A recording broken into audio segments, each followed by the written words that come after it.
It's Tuesday, August 13th, and from WBHM News, I'm Richard Banks with today's top stories. A faction within the Alabama Democratic Party is officially challenging the Democratic National Committee over delegates approved to represent the state.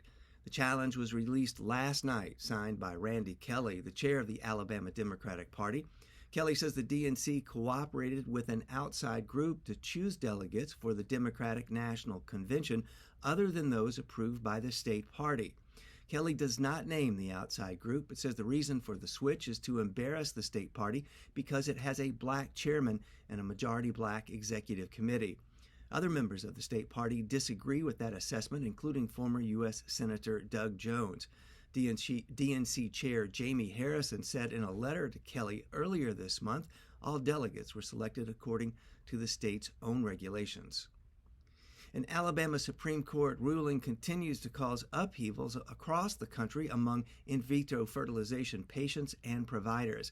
A New York Times story yesterday covered an effort by some IVF patients who spend hundreds, even thousands of dollars to move or destroy their frozen embryos and stay ahead of changing laws in conservative-led states. The trend follows an Alabama High Court decision in February that ruled embryos were unborn children, potentially limiting how the frozen embryos in IVF treatments are used. Since the ruling, at least 5 of Alabama's fertility clinics have hired third parties to move the embryos they have out of state.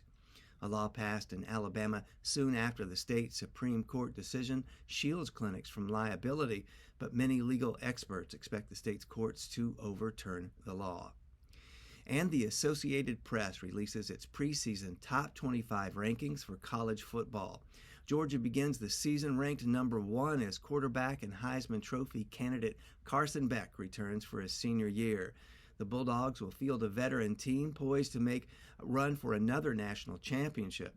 The Alabama Crimson Tide are ranked number 5, with Kalen DeBoer's first game as head coach on August 31st against Western Kentucky.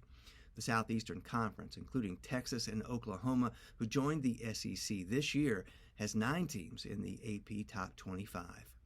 You'll find more news anytime at WBHM.org, and if you haven't already, check out our local newscast during WBHM's broadcast of Morning Edition and the afternoon's All Things Considered, each weekday on 90.3 WBHM Birmingham.